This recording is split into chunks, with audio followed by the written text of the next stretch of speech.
Check 1 2 1 2, bitch.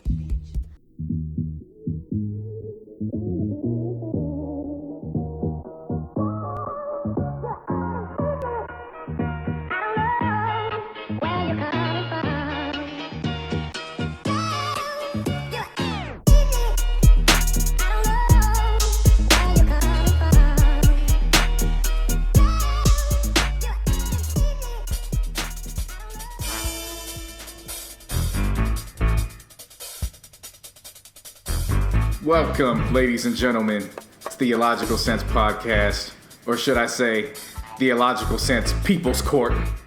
Yep. This is your boy JC No Hundreds out here in LA. Woo, and up shit. in the damn. I know. And up in the Bay, we got my boy Jury Duty Busby. Yes, Mr. Busby indeed. You know how many times I kept being called Mr. Busby today? Oh yeah. That's right. They got to give you that proper respect, huh? The judge kept calling me Mr. Busby. The jurors were calling me Mr. Busby. It felt kind of good being called that. Yeah, y'all don't know. Of course you don't know. I was summoned for jury duty as my civilian as an American.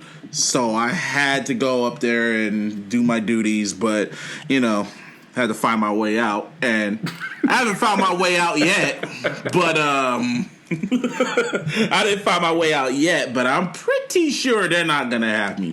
So I kind of want to tell a story. Did you pull out all the tricks to, being as biased as you could be to get the hell out? I mean, I don't say it's a trick if I'm being very truthful about it. Because I know you can't go into detail right now about anything. So yeah, maybe next week I'll talk about it. Like I'll go real specific because I'm pretty sure they're not gonna pick me. I am very obvious. I'm very sure they're not gonna choose me. Right. So because I guess I'm the only one who keeps it real in there. Yeah. So because everyone was all beating around the bush and shit like that, and it's just like motherfucker. And even then, like when they asked a specific question, I was the only one who raised their hand because I told myself, "Hey, let's not I don't want no what's it called." I'm a polarizing figure. I can draw attention to myself. I'm a big dude. I have a big mouth. I know what the hell I'm talking about, and people love me for that. So I was like, okay, I gotta play a role. I gotta be an asshole. Right. I said, don't be polarizing. And I'm thinking my common sense asked, and even the judge said you need to have common sense. So he said, be mindful. So I was mindful. I was being mindful and having common sense, and I was being honest. And then I'm the only one who raised my hand, and I brought attention to myself. I was like, motherfucker, shit. Did you plug out the podcast? I mean, I could have, but, I don't want to. I mean, next week, because I'm pretty sure I did not get picked. So next week, everybody, when I don't get picked, I'll tell the story about what happened and what went down in that courtroom. It was really interesting. Just a whole bunch of how they go through the process and all the other shit. Yeah. And I was just sitting there kind of absorbing everything. And then even when the lawyer was talking, it was like, man, I could just break down this whole argument. But I was like, and even the judge was saying like, yeah, you got to be truthful. And I was just like, shit, got me fucked up. You know, it would have been funny if they asked you, give us one reason why we shouldn't put you on the jury, and you were just like, because I'm illogical. I am illogical. Oh damn, I remember that song. I am phenomenal. Right. Even Eminem makes fun of that damn song, man. I am phenomenal. You gotta put the echoes in that part. I am phenomenal. Yeah, we'll look at that, hit that for the soundboard. You do that. But, shit. Besides all that, how was your weekend? It was cool. Same old. Homework, driving. Cleaned up a little bit, meal prep. Of course, later we'll get into the football games. And then, I'm prepping. Because shout out to my boy Daryl, of course, one of the co-hosts from the Experts on Nothing podcast.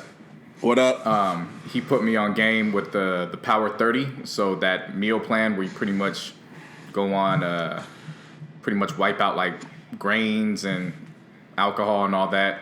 You go for 30 days, no dairy, and then just clean eating. So I'm pretty much going on all my my streaks now.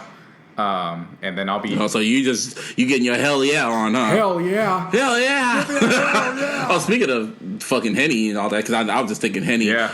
I forgot to tell you. Nope, I saw it. You gotta tell me. I saw you it. Saw it, yeah. So I guess Henny Palooza is now dead because last year all the guys were talking about this is the last Henny Palooza and this is bittersweet. And I'm like, damn, this is it. They're being really calm about it. So I knew something was in store.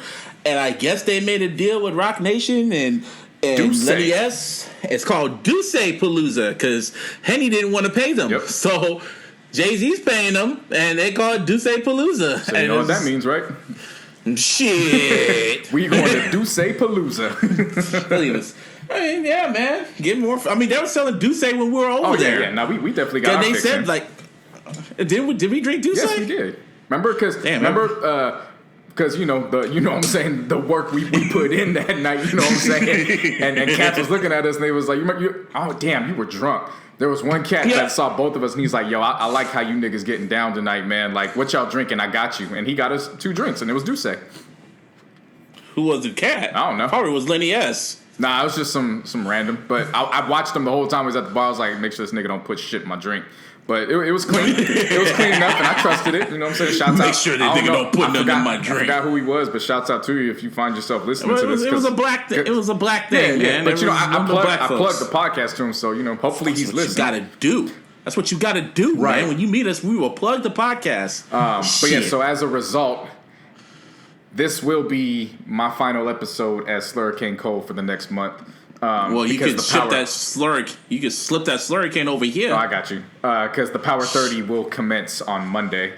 Oh shit! And so Sunday, I got it scheduled out. Saturday, I'm diving into a nice cheeseburger. I don't know where it's gonna be from yet, but I know that much. And then Sunday, I'm gonna go to Pieology.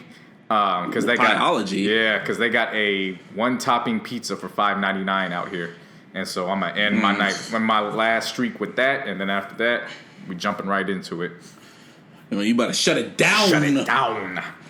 Shit. Well, I was trying to segue to something else, but I guess that's the wrong way to segue. Yeah. Because we got to open on a somber note. Another. We got to open up on a somber note. Right. Over the weekend, we lost a member of the culture. As we say, rest in peace to Fredo Santana. Many know him as a frequent collaborator with his cousin Chief Keef's GBE brand, and of course with him, Lil Reese, Lil Dirt, SD, and the rest of the crew. He passed away of liver and kidney failure. He was just 27 years old, man. That's crazy.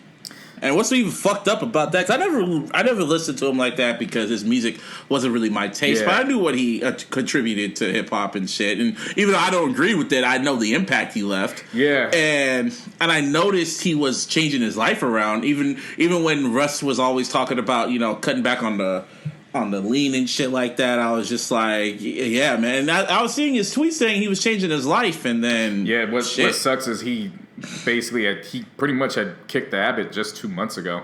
But unfortunately, the damage was already done at that point. And when I heard about it, my initial response was, "Damn, man, rest in peace." Like, that sucks. My second response was to go onto Twitter and jump into. This is a perfect example as to why this isn't fun and games. Until I went back and I think it was, I don't know who posted it, but it was a past interview. It was an interview or one of his tweets where he was basically saying, this lean and, these Xannies, this shit ain't for fun. Like, this is self-medication for me. I grew up in a fucking zoo. Like, I've seen shit like this is just self-medication. And when I read that, it's a clear reminder, too, that, of course, this is not, we see it as party culture, but for some cats, this really is an escape from the realities of life. Which is very unfortunate. Nobody should have to live like that. Yeah, man. That's why people are glamorizing DS2. It's called Dirty Sprite for a reason, and Percocet, Molly Percocet. Yeah. That's all he's talking about. And the song slaps, but it's like this here, especially when I heard "What a Time to Be Alive." I think that's what it really comes down to. And I heard Future, even though he was rapping his ass off, it was like really depressive raps. Yeah. And it was like, y'all hear what he's saying? He's pretty depressed right now. Yeah. But anyway, y'all go crazy, but. Like, to everyone listening to this shit, man, don't be afraid to seek help and talk to somebody if you're really going through it. You don't have to go to a drug or alcohol or whatever. Just, if you notice this is going to really mess you up, man, just don't numb yourself. Just talk to your friends, family. Go seek help. Please seek help, and we'll have it at the end of the show. Busby and I, we not just here to have fun and just be ourselves. We also we like to be relatable to the people that tune into us every week. And if you feel comfortable, share them with us. After, because we share so much with you guys. Hit us up on social media. You know what I'm saying? Like of course, y'all we'll got make time. hats. We'll definitely make some time.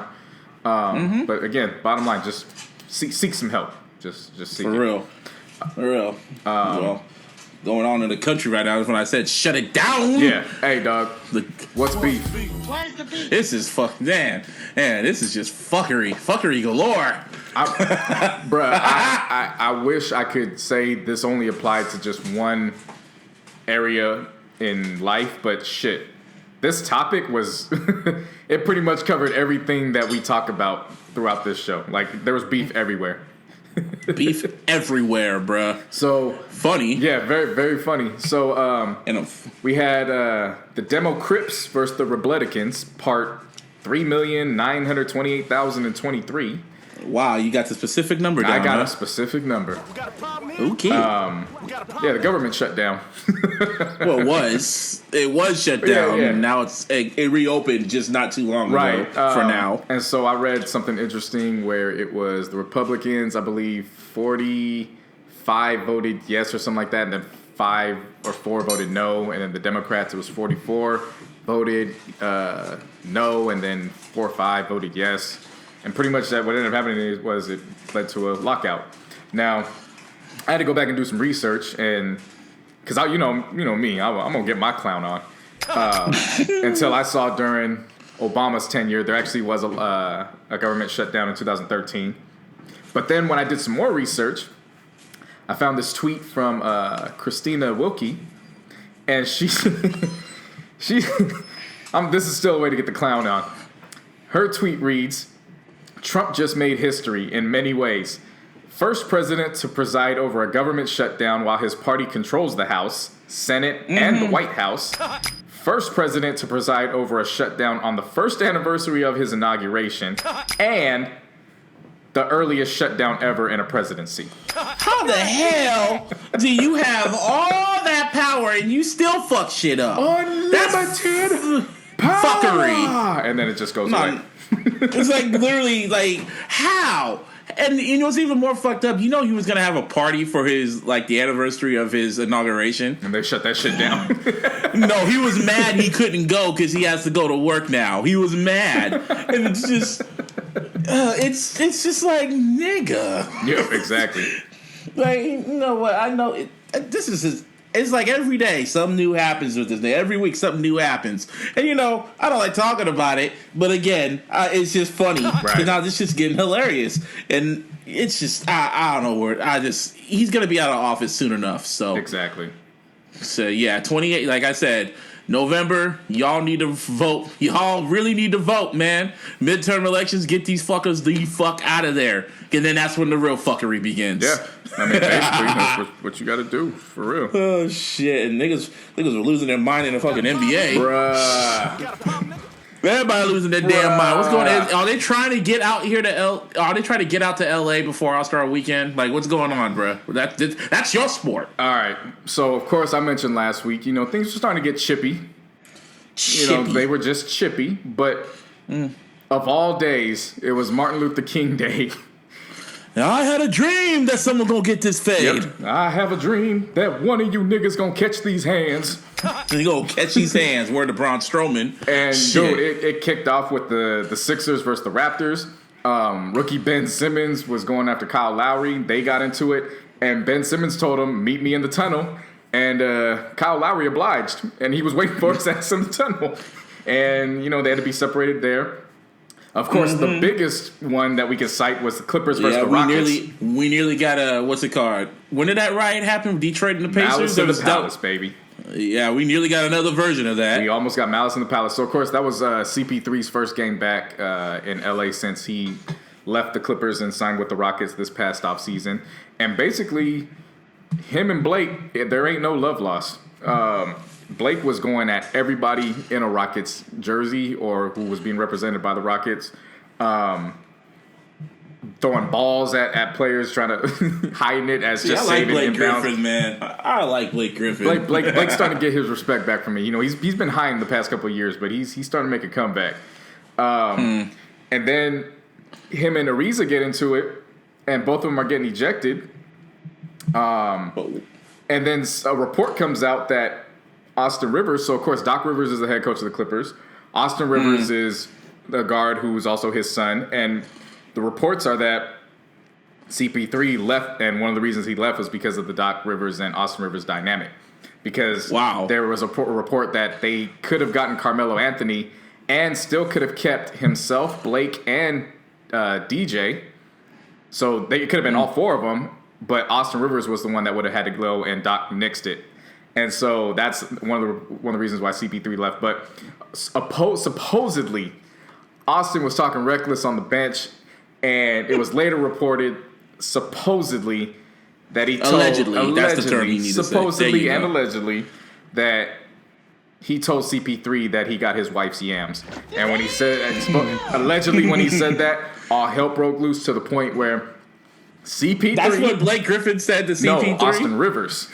Oh, wow. Austin Rivers about that smoke, isn't he? So, damn. What then ended up happening was fuckery, and it led to just nonstop laughs everywhere. And I missed it because I was watching. I think it was at the movies or something. But yeah, Twitter just had the best nights ever because they were just going ham about the whole situation. So then what happens is CP3, James Harden, Trevor Ariza, Gerald Green, and Capella somehow, some way, all end up around the Clippers locker room. And Capella is supposedly used as the decoy.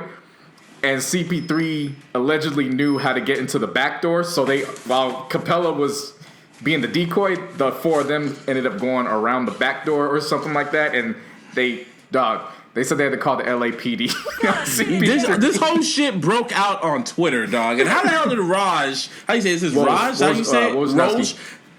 How did Rose get all that information and he wasn't even there? How many sources does he have? That's why ESPN got him from Yahoo. Once his contract was... How many sources does he have? Bruh, do you think Adam Schefter is good at what he does for the NFL? Bruh, you got to pay attention to Woj during basketball season. I know. Amazing. I see his name. Like, has he even showed his face or is he still mysterious? No. Sure. Once because his contract was up the last week of June with Yahoo. And then July 1st was when he made his official debut with ESPN, and then they brought him on to introduce him. That dude is he's man. Bruh, he got sources all over. Like, that's crazy. Yeah. So when they said they called the LAPD shit, Chuck and Shaq, they just laughed their asses off on Inside the NBA. It was fuckery all around. Like, it's just, and you know me, I appreciate that. Like, that's what fuels basketball. I love fuckery too. To an extent. Right. I just know what fuckery to give attention to. Yeah. So that was MLK. So that was Monday. Tuesday, you had the Magic versus the Timberwolves, and Aaron Aflalo gets into a scuffle with, I forgot who his name. I just know he's foreign, and the reason why I forgot his name is because he got one of them foreign names that. And Farrell from fucking Compton, man. He don't play that shit. Yeah, and Aaron Aflalo, they got into it, and all of a sudden, he just started swinging. I saw that. Just for no reason, he just started swinging them. Swung and he connected, but then he got put in the headlock, and then it got diffused from there. And so then he got suspended 2 games as a result of that. And then on Wednesday, there was another one between the Wizards and the Hornets where 2 players got into a scuffle and they had to be restrained at that point. What the hell was in the Gatorade, bruh? Bruh, it's that when you introduce that fierce edition, you know what I'm saying? You're going to get some fierce results. I guess. That's just what it is. They had some of that, probably they had some of that 50 vitamin water or something. Shit. Speaking of 50 vitamin water. Man, yeah, you like how we subway this stuff, don't you people? The people like how we subway. Yeah, you know what I'm saying? Hell yeah. Oh, hell yeah. So, for whatever reason, Ja Rule just decided to go on Twitter and start. I guess he just figured out his Twitter or something. I don't even know he had a Twitter. Because remember, he'd been on for a while because he was tweeting on the damn after the Fire Festival. Yeah, but it's like, I don't pay attention to that. Yeah, so from what I gathered from it, 50 was promoting Den of Thieves. And then they somehow, some way, it got related back to Ja Rule. And he, of course, we know how 50 is. He will never refuse or back down from taking jabs at Ja. Mm-hmm. Well, Ja got fed up, and and I forgot who tweeted it, but it was funny as hell. Somebody said Ja asked Alexa to play him some good music from the late 90s, early 2000s, and Many Men came on, and he lost his shit. And that's basically what happened, because he went to, like you said. That really happened? You're not joking? No. That really happened? No, it didn't happen, but it sounds good, right? Okay, jokes over facts. Right. Come on. It sounds good. I was about to say, like, really? Because you never know in this world, right. Shit. So, yeah, Ja then goes on a tirade on Twitter, basically saying, 50, keep my fucking name out your mouth. Sounds like you got my name in your mouth, like you want my dick in your mouth. And I was like, oh, okay, so we going back that route, I guess. We're going back to 05, huh? We go back to 02, 03, bringing back that feeling, huh? Yeah, then he put up a GIF of I forgot if it was a cartoon with poking somebody else's cartoon character's ass, and then he's like, yeah, 50 likes that shit, hashtag tickle booty boy. What? And I read it, and I was like, damn, that's weird. But then when I read it out loud in Ja's voice, tickle booty boy, like I couldn't stop laughing. You're the tickle booty boy. Booty boy. Man. Yeah, so that shit pretty much got rekindled. We're back to 2005. I mean, thinking back to that damn beef with 50 and Ja, it was the most random shit, because Ja Rule, around that time period, kids, he was the hottest thing in hip-hop. Before 50 showed up, he was one of the hottest things in hip-hop. He had hits all over the Billboard, dog. Yeah. And 50 Cent just literally popped up and just started dissing him, from my perspective, for no damn reason. So there's always two different sides to the story about how this beef started. From Ja's perspective, he said it's because he was filming a video out in Jamaica, Queens. Him and his crew are walking. He sees 50. 50 yells out, "What's up?" Ja looks over and says, "Hey, what's up?" And then 50 felt the type of way because of the way he said "what's up," and the beef was on. Yeah. I guess. Now, according to 50... I really don't like that guy. 50 says that wasn't the case. What ended up happening was he was chilling in the club, and he knew the street cat, and he just walked up to him, gave him dap. Well, come to find out, the cat had robbed one of Ja's people either a few weeks or a few months earlier, and Ja just happened to be in the club, and he happened to see that interaction, and that's when 50 said he noticed how he looked, and he said that's when I knew I had to be on edge around that nigga. And what? That's how it started. That don't make no damn sense. It doesn't make sense, but at the same time, it makes all the sense in the world. Like, I don't think either one of them are lying. I just think that the beef started at those points differently for each other. Because they're too deep into it, because 50 doesn't want to squash nothing. Apparently, Ja doesn't want to squash nothing. Right. And I remember, like, a few years ago, they saw each other on a fucking plane and nothing happened. And, like, when I was thinking, I went into a whole, like, debate with Dart Adams on Twitter about... It wasn't a debate, it was like a discussion. Because we were saying we pinpointed the exact moment where Ja Rule fucked up in that whole beef with 50. Mm-hmm. Okay, in your opinion, where do you think he fucked up? When he made the whole fucking album. That's when you think he fucked up? Yeah. I think he fucked up when he mentioned Eminem and Dre. That's where he fucked up. When he went in that Source magazine shit and he said, I don't care what happens, I'll bring that whole label down. I don't care if that means if it's M or Dre or whatever, I'll bring that whole label down. That's where he fucked up. I'm like, and at that time, Eminem, he was the biggest thing in sliced bread at that moment. See, to me, I would agree with you. Only the reason why I don't is because I remember at that time when we possibly could have had alternate history, when it was supposed to take place where Murder Inc. was supposed to sign Nas. And I think that news and the events going on with that, I think it fueled it for him. Because had Nas signed that deal, that would have been honestly, a whole... I'm not saying Shady Aftermath Unit wouldn't have still came out the victor, but Nas would have added some credibility to that. That, and also I really do feel Josh should not have said anything. He should have pulled the Drake and just kept it subliminal. Yeah. And got under 50's skin by not saying his name. For me, I agree. At the same time, it was starting to started to overload. So I mean, at that point, defend yourself. Yeah, of course. But to make a whole album about it, and then the whole album wasn't even good. Like the last time Clap Back was cool, and then everything else. But he made that album late into the beef. This was already when 50's album was already sold, and Ja was already looked at as the laughingstock in hip hop. Right.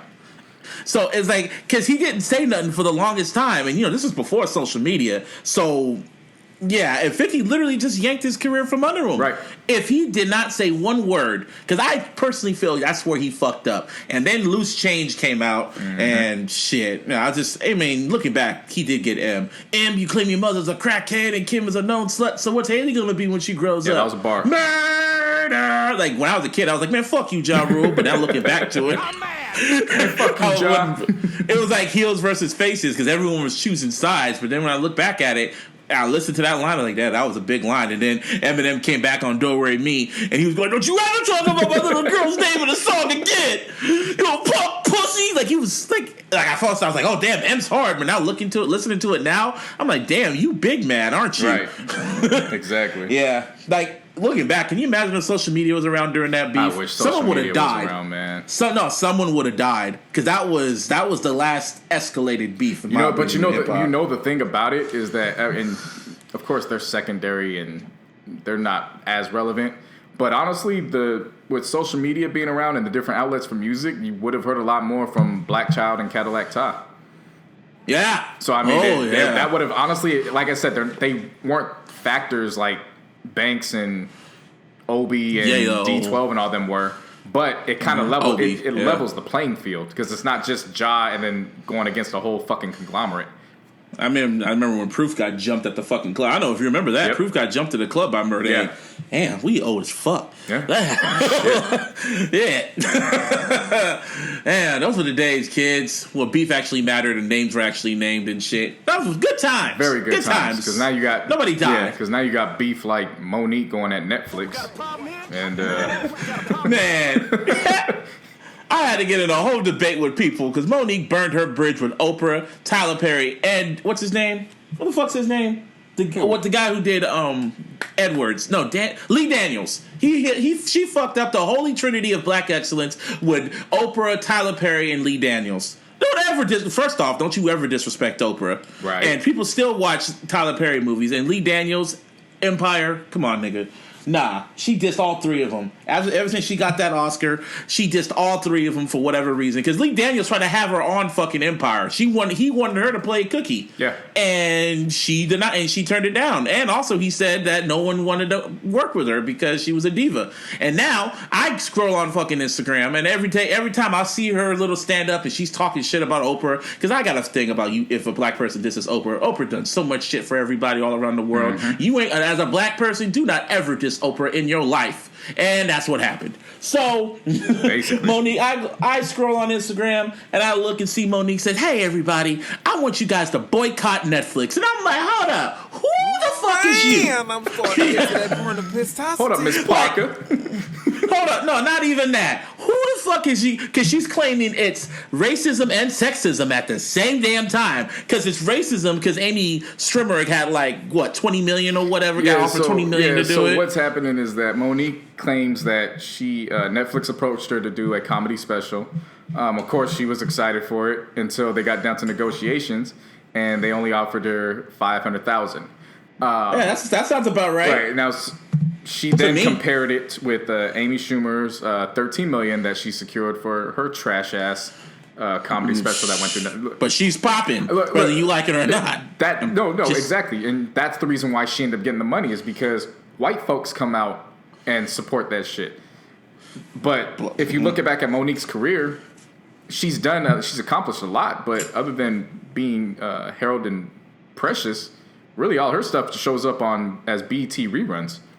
Yep. So that's where the difference is. Now, and then we gotta get to sexism, because this is just real funny to me. Oh, go on, say it. Oh, the sexism part about how when she saw Dave Chappelle and Chris Rock get paid more money too. Yeah.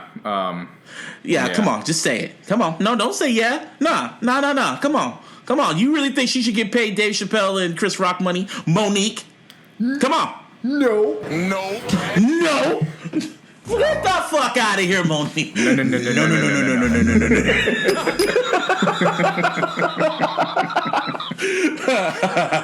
Come on, Cletus. No, Monique got paid $500,000. That's about right. That sounds about right because she ain't popping. I don't know what kind of delusional world she lives in, doing all this press thing. Going, no, I'm the most decorated comedian out there. You just won one Oscar and felt your shit don't stink because you played a fucking crackhead. Get the fuck out of here, Monique. No, I'm sorry. Monique was funny, but now she just comes off bitter. Dave Chappelle and Chris Rock earned that money. Why? Because they are Dave Chappelle and Chris Rock, and you just Monique. Yeah, the end. The end. That's where it is. I don't feel bad for her. This ain't sexism or racism. No. You trying to do that whole Me Too shit? Nah, fuck out of here. Yeah. You think your shit don't stink and you dissed Oprah? No. When you have the draw in the pool of a name like Chris Rock and Dave Chappelle, that's how you get cashed out. In the words of Draymond Green, she thinks you think you Kobe? Fuck out of here. They don't love you Next like Kobe.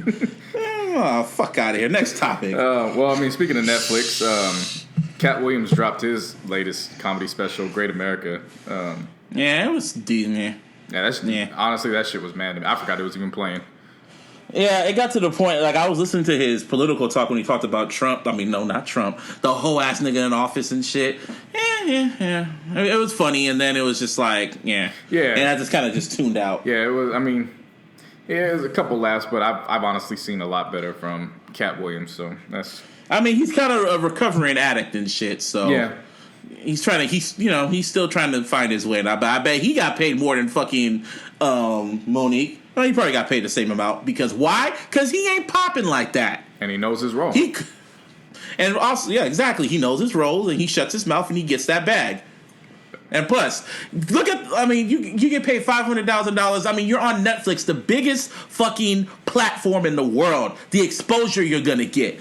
Come on, man, whatever. I just hate people that just think they're bigger than they are. Right. I'm sorry, Monique. I'm sorry. Just don't. I hate people like that. Yeah. For BET Comedy, you can file agreements, but not maybe not a million. For Netflix. Not for Netflix, bitch. I'm sorry. Not bitch. I can't call it bitch. But just get the fuck out of here. Shit, that got me worked up. I had a whole debate with my mom about it. I had to break it down to her, and she was like, well, you're right. Yeah. I'm like, shit.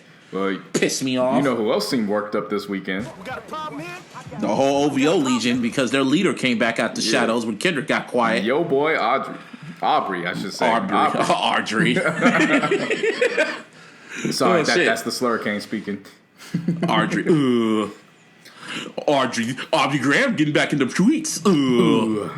Yeah, so Drake ended up dropping a 2-track EP called Scary Hours in the not wee hours because we on the West Coast, so we don't have to wee hours. We don't have to operate. It wasn't even in the wee hours. It dropped at midnight on Friday. Yeah, and God's Plan. I was like, it's just typical Drake. It was typical Drake, and I guess the one that got everybody talking was Diplomatic Immunity, and he was spitting. I can admit that. He was spitting, but it was like the same old Drake. It's like he didn't really impress. I'm not saying he impressed me. It was just like he's like a whole bunch of subliminals in there. He was being passive aggressive with certain things. However, I was waiting for it because I knew he was going to say something about this. I knew he was going to bring up everyday struggle, and he did. And he comes and says, "Shit is complex like short niggas round tall ladies." I felt triggered at that. I'm mad. I'm just gonna be honest. Heard that and I was like, well, fuck you too, motherfucker. You ain't that short, bro. Hey, I'm not mad at it. I'm just saying, But you ain't short. Yeah, but you hear it in the late hours. You're like, man, well, fuck you too, then, nigga. Fuck. Tramp stamp having ass motherfucker. Well, damn, man. Everyone thinks I'm the Drake hater. Shit. Anyway, but he says, I gotta watch who I'm talking to like it's all agents. I like this little double entendre he says right here. I've seen budding careers try to sit around and talk about other careers, judging their peers. Knowledge from niggas who did nothing to contribute to none of this here. Yeah. So he pretty much it's so crazy I can speak in subliminal code because I can speak the code, but I just hate doing it because it's bitch shit. But he was basically, when he said budding careers, it was a double entendre. But he was talking about Joe Budden. Course. And then I guess the short nigga talk was, I guess, it wasn't directed towards you, JC. I guess he was talking to academics. Yeah. and he Thank said, and he said he was talking about judging their peers' knowledge from niggas who did not contribute to none of this here. That was a direct shot to academics. Which is funny considering that he said how many hours he spent on the phone with 40? 3 hours, and this is the other line I want to analyze is when he said, "I gotta watch who I'm talking to, like it's all agents." I was like, was that a shot at 40?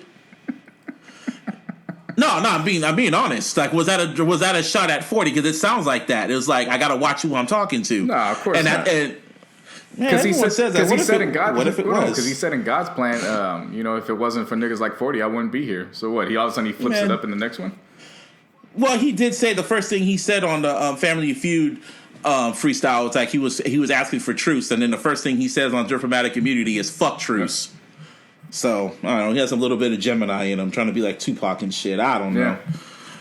But when it comes to these tracks, and some other shit, some controversy came out, and apparently some dude came out saying that Drake took his melody for God's plan, and he has video evidence of it. You heard my melody, read about my life in the papers. And the thing is, there's some white boy, I should have just put it on the notes, but I watched the video and I heard the song, and it doesn't sound like there's like a bridge where he says the same shit. But the thing is, I was like, I saw that shit. I was like, Jesus, Aubrey, you still stealing niggas shit? And then everyone came to my mentions. Oh, you need to do your research. Peekaboo.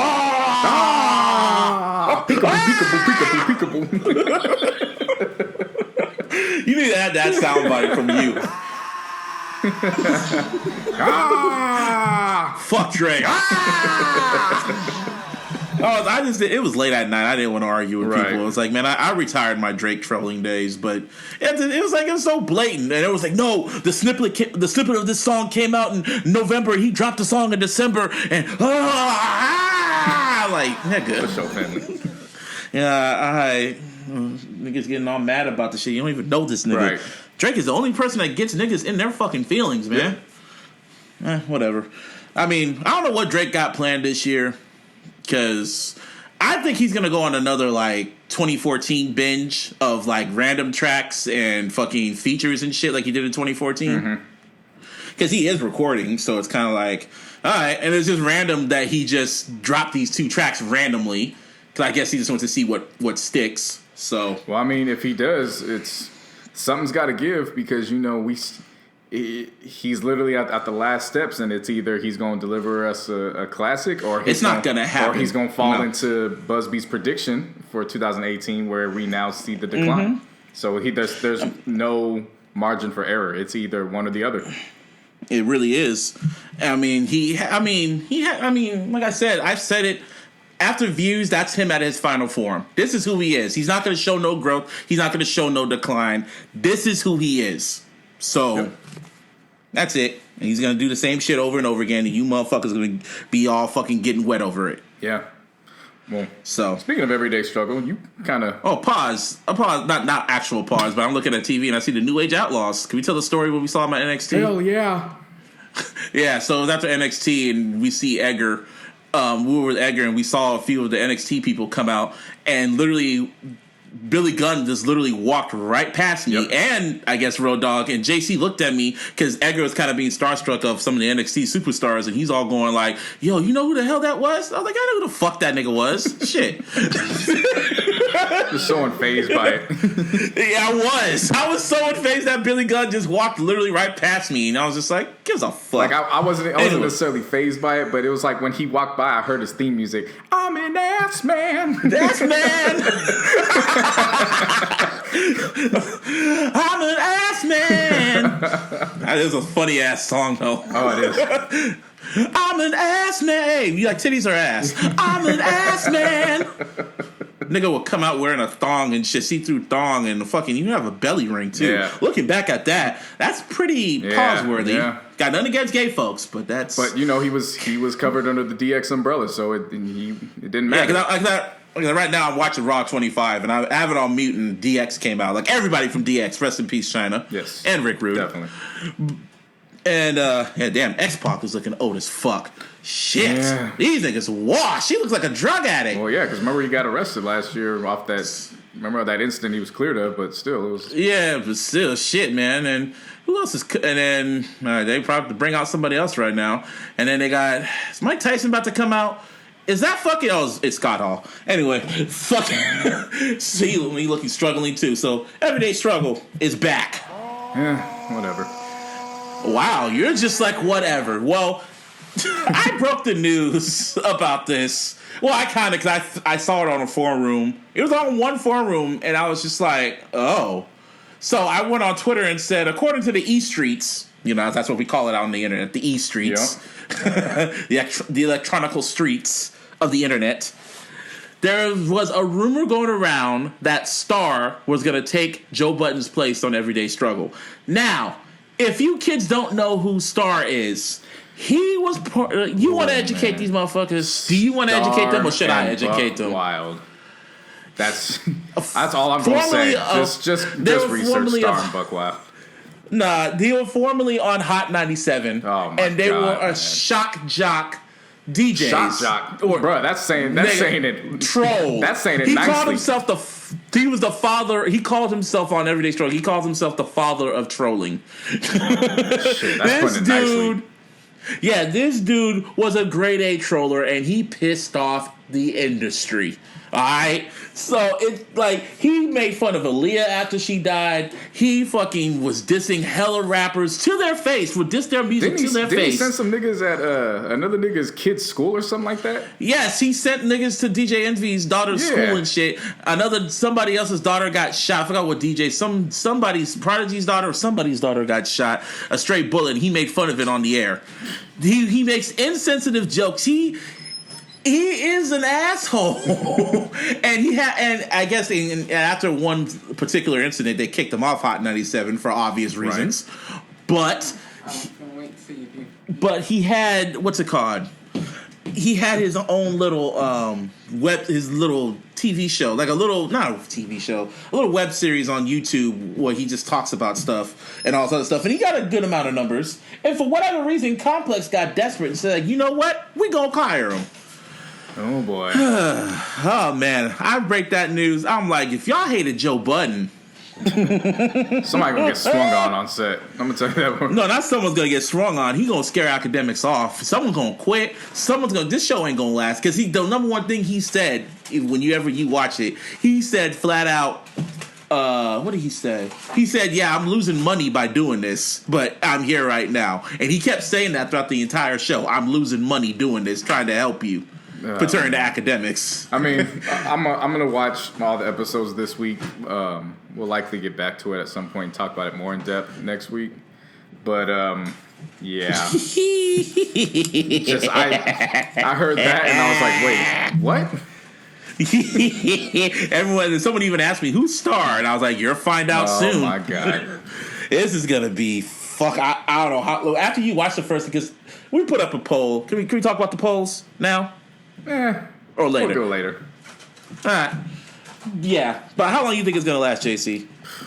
Shit, you know what? Give me a week to watch all of them because I don't necessarily want to go off of just the hearsay. Maybe they have something that might click at some point this week. But just give me a week. Okay. But as of now, I'm not gonna lie to you. I don't see this shit lasting past December. Oh no, if that. It's not going to make it to December. Trump will be out of office. If Trump is out of office before this show's off the air, unlimited fuckery. Basically. All right, bro. Yeah, so that speaking of more fuckery. Man, shit. This fuckery. Yeah, I'm looking at the descriptions of this, bro. Hey, man, you can take the lead on this. This is all you. This is literally fucking fuckery. This is fucking fuckery that we got right now. Okay. Busby, you ever feel like you want to invest in a sex robot? No. You sure? No. Do you? Hell no. No. I ain't got problems in that area. I mean, we are in 2018, and now sex robots are the thing that everyone wants to do, and they're looking too real. See, I've seen a lot of movies, and I know where this is going to, but you know what, man? Go on. Okay, well, they're not new because they were introduced at some point last year. It's just that they dropped a new edition, and her name is Solana. Solana. Sound like Solana Kalani. Yeah. Now, last year they introduced the woman sex robot, and of course she comes with a G spot. Emotions. Really? Yeah, emotions. Okay. See, don't be doing that AI shit, man. It's gonna wake up and it's gonna yank your damn shit off. Exactly. It's gonna come back to hurt people. But what Solana brings is just this is the shit that's gonna end all humanity. You can now change the face and hair on Solana if you get bored with her appearance. What the hell? Yeah, so you can do like on some Hannibal Lecter shit. You can tear off the face. You can replace it. You can also put on a different wig, and you can tap that ass. Well then, yeah. I mean, look again. This ain't for me, but I'm actually going to defend it, considering that you gonna defend this. Hey, women can pleasure themselves and have a device. They only have like one little electronica thing. This is whole body, bro. Hey. But you know what? They don't just have that anymore, because now after Solana came out, the reports came out that the male version is dropping for women as well. Now I'm just now looking at that. Oh my god! So again, that's why I'm going to defend it. Again, I don't need it. But if that's what you want, now I'm reading the description about the man. I laugh every time I read it. Like, it's gonna come with a bionic dick. A bionic dick. Bionic dick, and this motherfucker can fuck nonstop until the battery dies. and all I thought was some woman's gonna kill herself with this motherfucker. And then it's gonna put it on infinite, and it's just gonna keep going. She's gonna have bang, bang, bang, bang, bang, bang, bang, bang, bang. 100,000 orgasms, and she's gonna go into cardiac arrest, and she's gonna kill herself. And it's just still gonna keep hitting. And he's still gonna be fucking her. When the cops show up, it's just zit, zit, yeah, zit, the cops zit, gonna show up, zit. they're gonna shoot it. and it'll still keep going. Yeah. So men and women, if you are interested in this, these devices and these, I guess, companions will only set you back anywhere between $6,000 and $10,000. What kind of shit is that? What kind of shit is that? Yeah, I saw that and I was like, yo, if you got to go through all that, you might as well just go order some ass off Backpage. Like, seriously, like, I mean, for that kind of money, shit, you might as well invest in a porn star experience with a porn star. I mean, it's gonna be a hell of a lot cheaper. I'm just saying. I'm throwing out alternatives but if you got it like that, you got it like that. Go for it. I'm not one to judge. Like, I'm not one to judge, man. The shit's just, it's like you said, it's too AI-ish, and it's gonna be the demise. I swear to you, it's gonna be the demise of humanity. Like, we're in scary times right now. Have you seen the Justin Timberlake video for Filthy? Yeah. Yeah, you saw that robot shit. Yes. I was like, at first I wanted to enjoy it, but then it was just like, yeah, this is kind of spooky now. Yeah. Nah, man. I've seen too many movies, man. This is the things about when I watch too much movies, man. Because everything just keeps kind of happening. It's just like, I've seen too many movies, man. Yeah. I see this I watch too much TV and too many movies to see what the hell this is. So now we got fucking robots. We got talking speakers. We still ain't got phone IDs. Yeah, phone IDs, all that. We still ain't got no flying fucking cars. Like, come on, man. And on top of that, a side note, it's 2018 and we gotta tell motherfuckers stop eating fucking Tide Pods. See, I saw that last week, and you know how I am with Busby. Don't bullshit. I don't pay attention to that. That's white people shit. So I let white people do that shit. So supposedly Tide came out and was like, because of this, we're no longer selling Tide Pods. And I'm like, you gotta be fucking kidding me. Like, well, you gotta love the internet. Like, Jesus Christ, man. Let natural selection do its process, man. Well, like I said, I've watched way too many movies to see all that shit go on, and a good movie, a surprisingly good movie came out. We mentioned earlier that 50 Cent was promoting his movie Den of Thieves, and I went out to go see it, and it was surprisingly really good. Yeah, I was interested in seeing it. So I hit you up just to make sure that either you had or you were going to once that was confirmed. You know me, Busby at the movies, hashtag, look it up. Yeah, and one thing I said that I was going to work on in 2018 was I was going to assist you in doing on this, so it wouldn't just be one-sided conversations. So I invested in MoviePass. See, I'm going to invest in that too because man, don't tell people about MoviePass because they need to cut us a check for that. Yeah, but shout out to MoviePass. Because I paid what I paid for MoviePass for the month, and then I saw the actual amount of the ticket price that I would have paid without it, and I was like, hot damn, I already saved my money. Hot damn. Yeah, see, I'm going to invest in that shit too. So, yeah, see, cut us a check. But go on. Yeah, like you said, I went into it just, expecting explosions, action, but I was very intrigued with the story. It was very well written. And one thing I actually liked about it was they actually showed a wide range of scenery of Los Angeles to let people who don't know about LA know this is a big ass motherfucking place. Like they showing Gardena, Hawthorne, Inglewood, Torrance, and that's just really the South Bay areas. Like they didn't even jump into downtown and the other parts. This is definitely a must see in my opinion. Yeah, it really is, and there is a nice little twist. But the twist caught me off guard, but it caught you off guard. It didn't catch me. Yeah, but we were talking about it. We knew we pinpointed it before it got explained. So it was one of those. That's some clever shit right there. Okay, I could dig that for sure. Yeah, I legit thought the same. At the exact moment that you saw it happen, I was like, oh, okay. Yeah. But yeah, everyone did a good job in it. The 50 did decent. Cube Jr. did a good job. Yeah. That's what I call him, O'Shea Jack. I call him Cube Jr. Yeah, he's starting to come into his own as an actor. It took him a while. To find another little role for him, but but as far as I'm concerned, he's 2 for 2. I mean, obviously it helps when. What was the other movie? Oh yeah, he did. Start a Compton. There was another movie he did too that came out. I forgot what it was called, but it was independently. Okay. But they say he did a good job on that one. And what's his name? The guy who played Eazy-E. He's on that new The Chi on Showtime, which you should watch. Yeah, I'm gonna start watching that. And then speaking of that, next week we'll might as well dive into that as well as what was it? Black Lightning or with the superhero? See, I want to watch that, but I Netflix spoiled me, man. I'm gonna wait till that shit comes out on Netflix. Okay. So I'll take it upon myself. I'll watch the first 2 episodes and I'll give it back to you. But the thing is, it's all connected to it's on CW, isn't it? Yeah.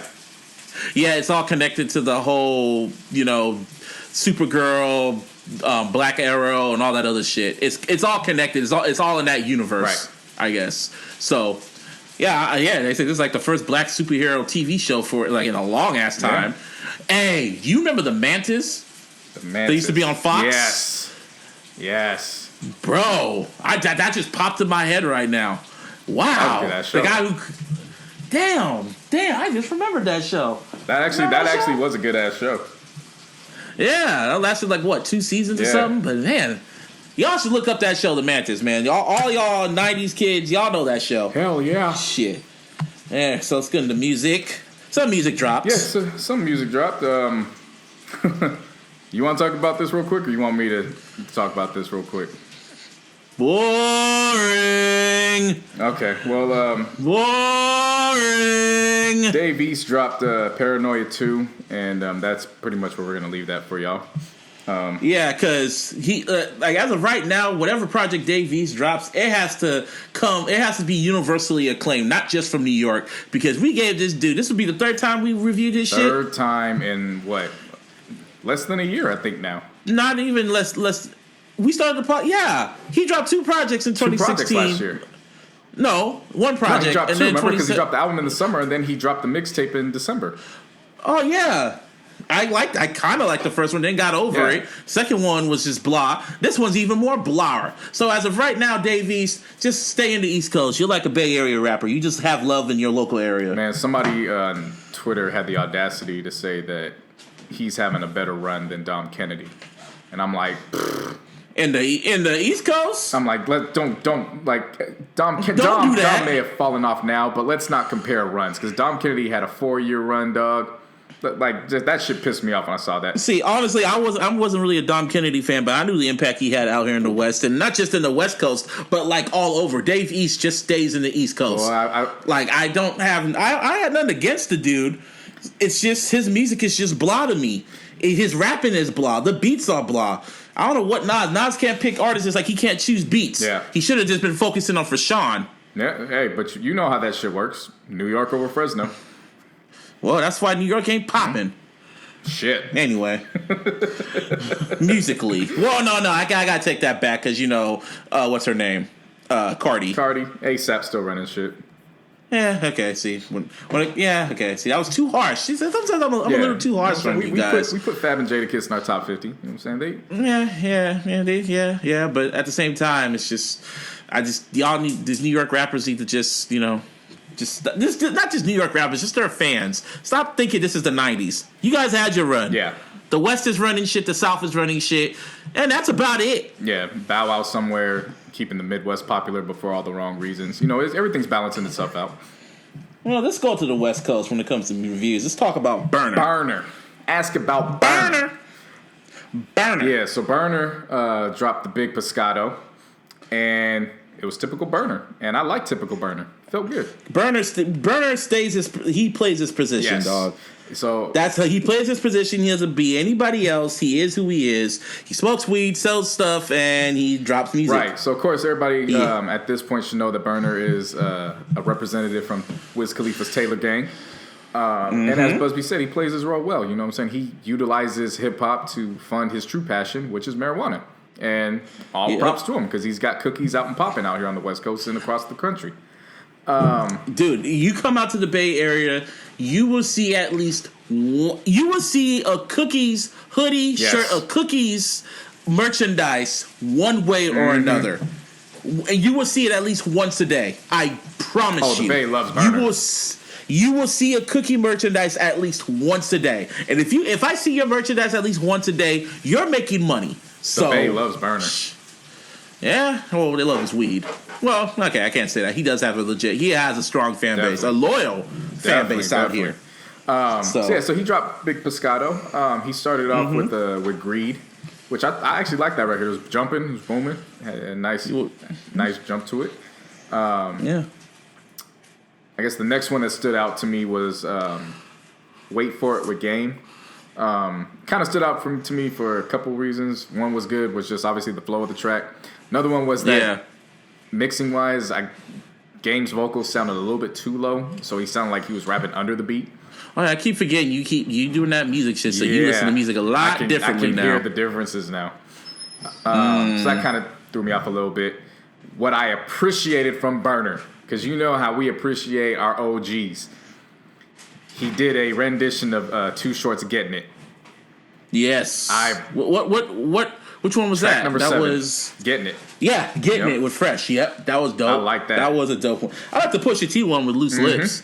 My first response, like, how the hell did you get Pusha T? Look, man, then I just remembered what he does. Hey, Berner gets love in hip hop, man. Like it's funny and it's so dope to see. Everybody loves the weed man in hip hop. Because it's like you said, Berner plays his role, but then you actually look at his track list and he's got Chris Brown, Ty Dolla $ign, Wiz, of course. So I mean, it helps with the cosigns for sure. But again, I was pleased with the project. I liked it. It was cool. Yeah, Trey Songz was on there. Ty Dolla $ign was on there. Jeremiah was on there with Guess Who. That's a pretty good one. Yeah, it was pretty good. Like, it's just typical Berner. Right. So, will I return to it? Maybe if I'm in the mood.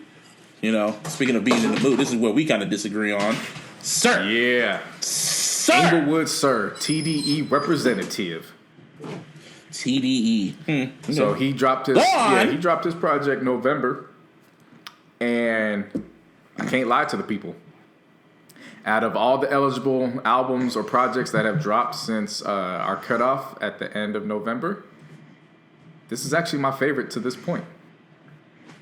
This was your favorite. The album dropped on Friday. Yeah, I've easily played this damn album at least 20 times, and I'm not even joking when I say that. I was in, so of course I was Ubering all day Saturday before I went to the movies, and I had the album just on repeat, and I actually put like 5 or 6 different writers onto this album. And what's crazy was I wasn't expecting it. Like his last project that dropped, which was the EP, I was like, it's all right, it's nothing major. This one it caught my ear. Like it brought vibes of D'Angelo. I'm not saying that he's on the same level, but it had that vibe where this was just some grown R&B, but there was a twist to it. Like there was just some LA flavor with it. The 3-man weave popped up between tracks 3 and 5 for me, which was Something Foreign with Schoolboy Q. The Evils, that shit knocks. Like that's a knocker. And then Edabon added something really smooth and just a dope element to something new. And then the standout for me of this whole project was Never Home.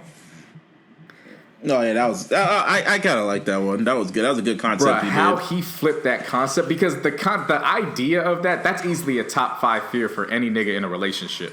Like, you know what I'm saying? Like just having to deal with that bullshit, and just how he was able to flip it, and come to find out it was Il Camille. She was the one that did the vocals. So we had her as one of our top 5 FemC candidates at the Illies.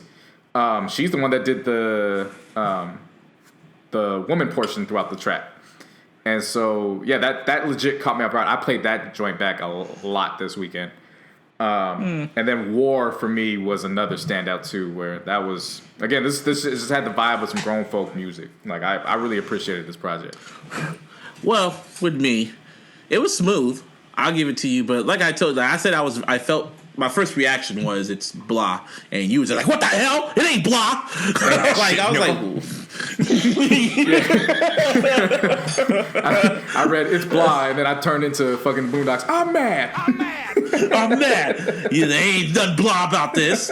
I was just like I had to reframe because text messaging gets everything all just misconstrued. I have to be in the mood for it. Like, I came home from work and I was listening to it. I'm like, okay, this is smooth. This is really smooth, but I got to be in the mood to listen to this. So if I'm, like, at home by myself and I just want to clean the house or just do something, I'm just going to put it on. And it's a really smooth take. Or if you're talking to a chick or just doing stuff, you just put that on and, yeah, it's cool. It's decent for what it is. And what I liked about it was it's complex yet simple. And then the time frame of it too. Yeah. It's 11 tracks. So there's nothing far fetched, nothing too long about it. And then it's barely more than half an hour. Yeah. Oh yeah. It was nice and quick. Definitely. So, but I enjoyed that. So shout out to you, sir. For real. For real, sir. TDE running shit. Well, might as well. You want to mention the tour right here? Might as well. Yeah. So we got a update. I'm scrolling through Twitter earlier this morning. Busby did the same. He was getting messages, and I was getting messages. This is how I know I got love. Right. Your boy Top Dog is taking the whole label out for a little championship run. Well, kind of. Yeah. Not everybody. Yeah. See, you felt the type of way, but I definitely felt the type of damn way. It is what's it called? The championship tour. Yeah. Yeah, and it has pretty much everybody from TDE, including everybody except for Isaiah Rashad. Yep. And the first thing that popped in my mind was his I'm mad. Well, no, yeah, I'm mad. But then also his lyric from Shot You Down, where it's like, I got them bitches hitting Mikey like, where's Zay at? Like, yo, where the fuck Zay at? Yeah, where is he? Like, that's what I'm saying. Is there some conflict going on over there at TDE? Does he have to finish his album, or just what's going on? Because you remember he said he had some funk over there after what's it called? His first album, his first project, right? The Olivia demo. Sylvia was it demo. Olivia? Or was it Sylvia demo? Yeah, he had some conflict going on over there, and they said they put him on ice for a minute.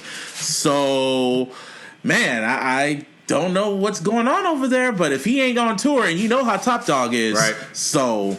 Something's going on, but it's interesting that the whole TDE's going on tour, and it's like, because this does match up nice because the Black Panther soundtrack is coming out. So they got to run with that. Pretty much everybody's dropped an album within the last year and a half, 2 years. Yes, and I was kind of surprised to see Lance Skywalker touring, so he might have new shit coming out soon. Right. So they Schoolboy Q might be dropping his album soon. Everyone's probably dropping, Yeah. and Kendrick is just going to go on tour overseas for about a month or two, and then come back and, like you said, take a nap, come and then go right back on the road. So while they got that going on, Top Dog's like, but wait, there's more. There's more. He's like, look, we run music. Now let's get into the sport. Let's get ourselves into some sports. Your boys over at TDE have now launched TDE Sports, the management agency.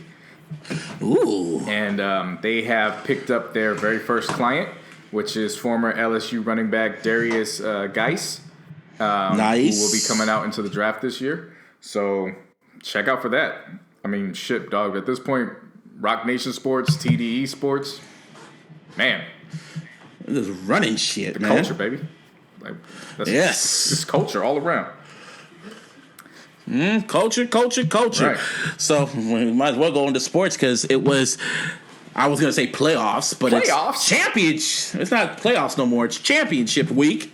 The AFC championships. And one game was exciting because Tom Brady showed why he is the best in the world. Yeah, I picked the Jags. Damn. And not to say that For the I culture? Yeah, basically for the culture. Well, that's what you get. It wasn't that I didn't believe in Tom Brady. It was I didn't believe in the defense. The defense was last in everything statistically all year, pretty much for the whole entire year. And just the Jags defense was basically if you could just box Tom Brady and keep him contained, you pretty much got it in the bag. And that's pretty much what it was for the first half. I mean, they were up by 14-3.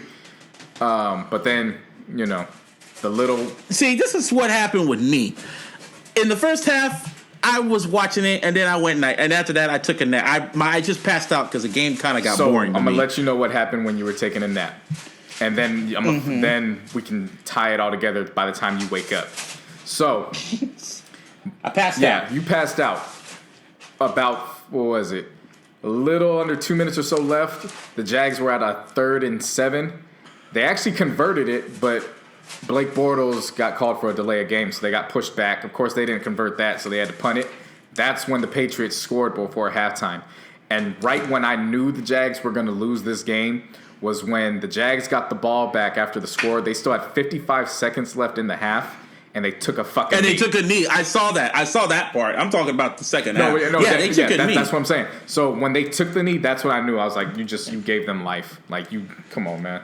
Yeah, you should have put your foot on there. See, the thing about the Patriots is the same thing I say about the Warriors. I'm going to say this about the Patriots. If you are beating them, you better keep your foot on their neck and don't give them any room to breathe. Because if you give them any type of room to breathe, they will take your head off. And the Jaguars had to learn that the hard way. Because I was asleep and I wake up and I seen the third quarter, the Patriots scored again. Now, how did they score? So, because you're the one with the photographic memory. So what happened was the Jags were actually, they held their own throughout this game. In the third quarter, I don't even think the Pats scored. And the Jags offense was kind of stagnant, but they still produced 2 field goals. So they were up 20-10, if I'm not mistaken. And then what happened was, fourth quarter came around. Tom Brady was like, "Yeah, fuck all that shit," and that's he went Super Saiyan. Yeah, and the thing of it was that Gronk got knocked out the game. Yes, and I saw that too. So I saw he was out. Like, oh, Gronk's out. So Gronk gets knocked out the game. So at that point, everybody's kind of like, "Oh, okay, well, everything's in their favor." And then you remember just how much of an evil genius this motherfucker Belichick is. Because when the time comes for it. Philip Dorsett, if you remember, they did the trade with the Colts earlier in the year. You're like, damn, how the hell did they get Philip Dorsett? And you ain't hear shit from Philip Dorsett all year until it's time to catch a motherfucking 33-yard pass in crunch time. And out of nowhere comes Philip Dorsett, catches the biggest pass possibly at the time of the game, and it leads to a fucking score for Amendola in the end zone. See that, and I woke up right when old boy scored. Yep. Literally right when he caught the ball, I woke up. And I'm like, and I saw the score. I'm like, how did it, what? And I was like, I shouldn't be mad about this. Yeah. I shouldn't be surprised. I honestly shouldn't be surprised. I mean, for most of the game, Cook was playing like he still played for New Orleans, and then when he realized, oh shit, my quarterback's Tom Brady in the second half, that's when he... And who's the Jaguars quarterback again? I forgot his name. Blake Bortles. So, honestly, he did it. He balled his ass off, man. He balled his ass off, but the problem was that when it started getting close to the crunch time, they started looking at the clock. And what happened was they started playing not to lose instead of playing to win. To win. They should have just destroyed the Patriots. Right. That's what they should have did. The thing what it was again, Blake played, if that was one game that you're going to bank on for the opposing team's quarterback to have to beat the Patriots, it's going to be that game. He played... Dude, especially that last pass he threw. That was such a beautiful... And then it just got blocked. Gilmore just defend, just fuck completely defies physical logic. He said, fuck your dreams. Yeah. He said, fuck your dreams. And then in the midst of it, he did a Madden glitch where he somehow floated in the air and then just batted the shit down. And the game was over. Yep, I saw it too. It was a beautiful pass. Yeah. And then I was looking on Twitter and saying, oh, if he would have had Kaepernick, this would have never happened. And I'm like, okay, this is where that shit stops. Okay? This is where this shit stops right here. Because I watched Kaepernick in the playoffs. No, I watched him in the Super Bowl. And I watched him in crunch time situations. And he choked every time.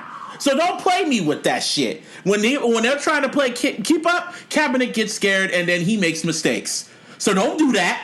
I love the whole taking the knee shit, but when you talk about facts, he would have fucking choked too because history shows it. Possibly. But well, speaking of Kaepernick, man, boy, my fuckery prediction might be happening. Yeah, there is a report or a source, nothing's confirmed as of yet, but there is a report saying that recently acquired Raiders head coach John Gruden is open to the idea of evaluating Colin Kaepernick to come in and join the Raiders.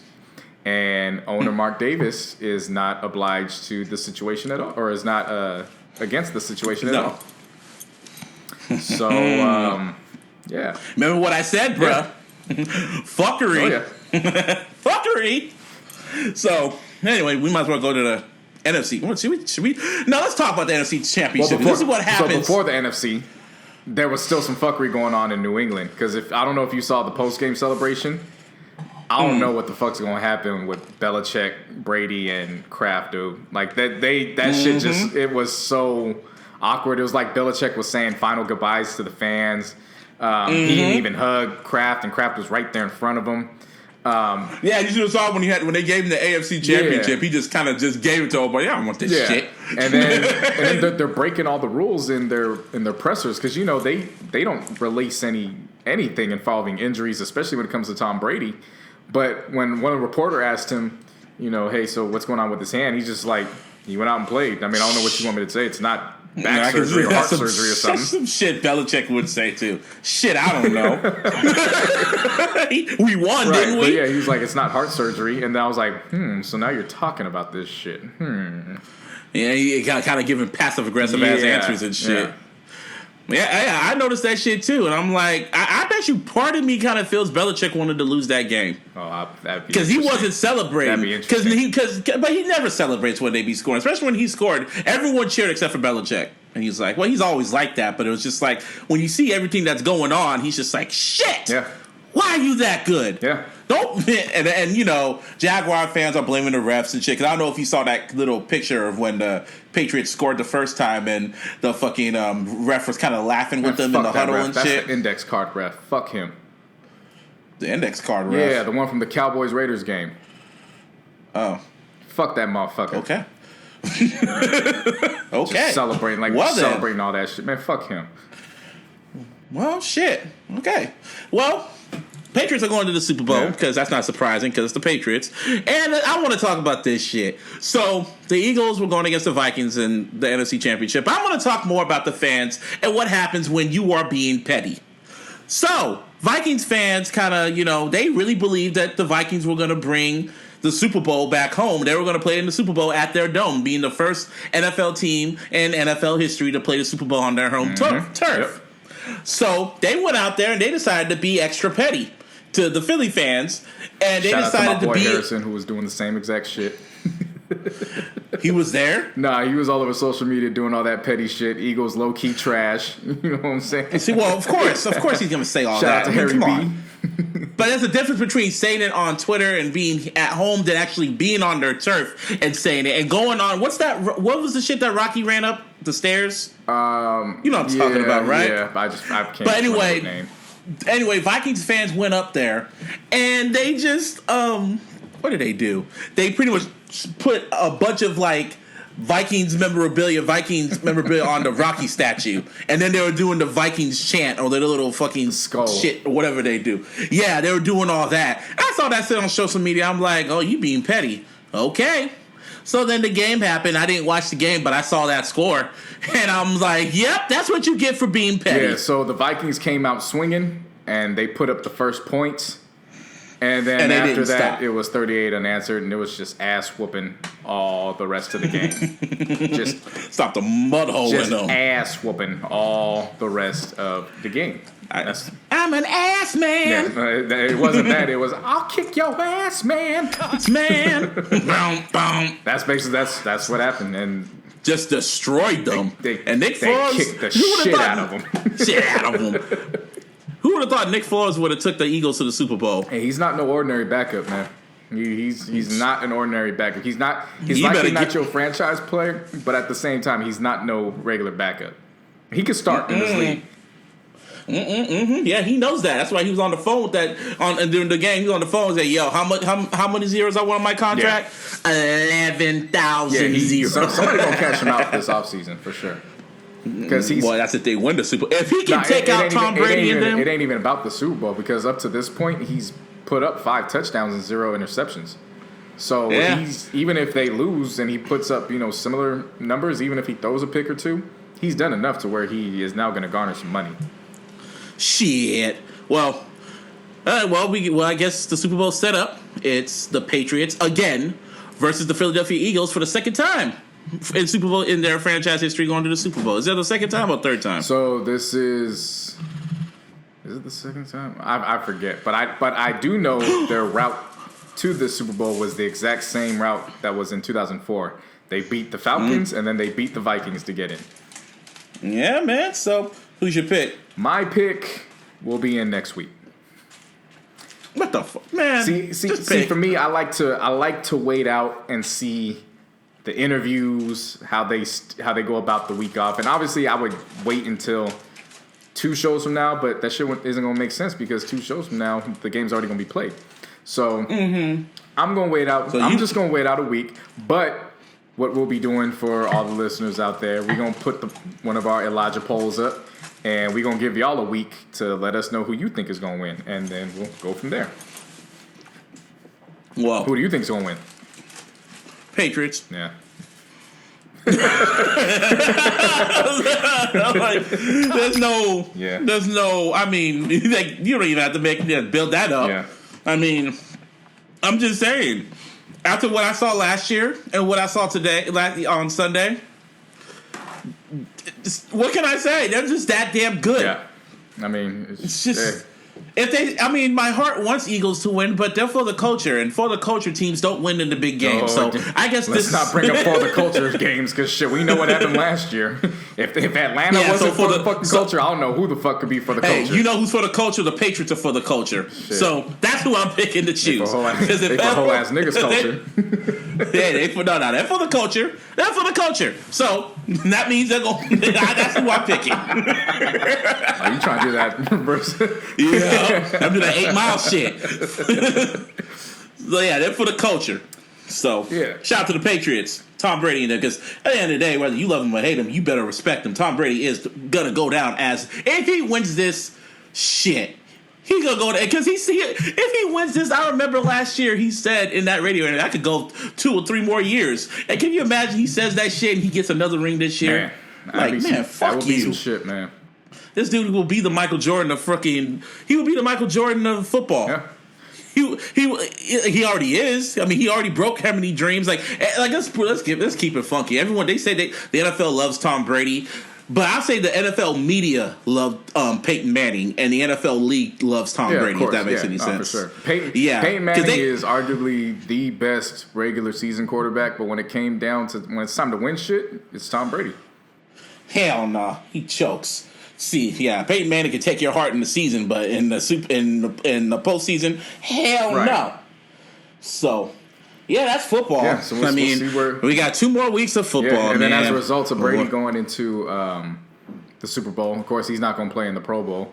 Man, who watches the Pro Bowl? Right, man? But I want to give a shout out to my boy, my brother, Mr. Derek Carr, because he was one of the alternatives, and he got placed in, so he's going to take over for that. So that's now his third. The way he played, I guess. I mean, it is what it is, but the alternates in front of him, they didn't want to go. So I mean, what you going to do? That's how it rolls. Free trip to what is it going to be in Hawaii? Or is it going to be in Florida? Orlando. I guess the only thing there is Disney World. Telling you from experience. Well, they got Universal Studios. Ain't nobody trying to go there. And the Harry Potter shit, bro. Yeah. Oh yeah, you don't watch Harry Potter, so you never read the book. So I guess. Yeah, well, so there's that. Anyway. Playoffs. I mean, not playoffs. All-Star. Yeah, so we get back to basketball. All-Star starters were announced from the Eastern Conference. You got LeBron, who's going to be the captain. I'm scratching my nose, and I missed. So LeBron's going to be the captain. Then you got Kyrie, Joel Embiid, Giannis Antetokounmpo, and then DeMar DeRozan. But of course, just because these are these starters doesn't mean that they're all playing with each other. They're gonna be, yeah. So okay, so I'm trying to figure out how this was gonna work. But say the West. Yeah, say the West one too. Well, before I get to the West, the funny thing about Joel Embiid was, if you remember, he tried diving in the DMs on Twitter with Riri. And she basically came back and was like, "Yo, you need to get back at me when you get an All-Star nod." Well, 2018, he got his All-Star nod, so they actually interviewed him about that, and he basically was like, "Yeah, I'm past that now. You know what I'm saying? There was a chance way back in the day, but I'm looking for some other young things right now." And I was like, "Good for you." That was the best response he gave, because let's keep it real. Rihanna's kind of she's pretty thirsty for NBA players, especially for LeBron. Mm-hmm. Extra thirsty. Mm-hmm. That's why his wife always has that little stone cold face every time she's at his games. Like, I wish a bitch would. Savannah 3:16 says, "I'll whoop your ass." See, I have a joke that I said last year. Well, I was like last year, a few years ago, about when Rihanna was trying to holler at LeBron, but I'm gonna keep that to myself because it's kind of insensitive. Because I'm not like Star, but even in my old days, I would have said it. So shout out to Joel Embiid for that, and then of course from the West Coast. Best Coast. You got Steph Curry, who's going to serve as the captain. Makes sense. You got Kevin Durant, James Harden, Anthony Davis, and DeMarcus Cousins. Fingers crossed that DeMarcus Cousins becomes a Laker in the offseason. Okay, so explain to me how this is going to work. So how this is going to work is this. So the starters were announced late last week. Later on this week, the reserves are going to be announced. And then next week... Unfortunately, the public is not going to be able to see this. See, that's going to be the worst shit in the world. Yes. This is what's pissing all of us off. So, LeBron and Steph are going to go into a room, and they're pretty much going to have their draft, and they're going to go back and forth. So they're going to pick the players, and that's how they're going to make the team.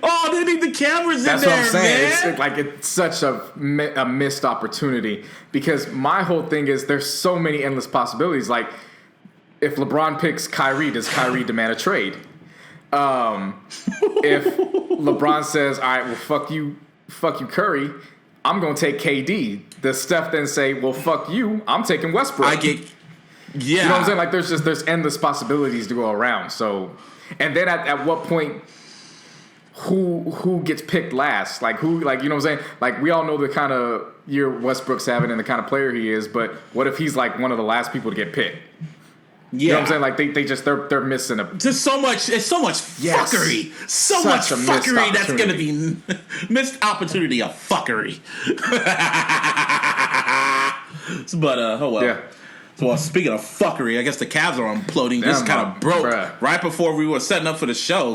What's going on over there? LeBron can't wait to leave. If you remember my stance when everybody was bashing Kyrie, my stance on it was, you know what?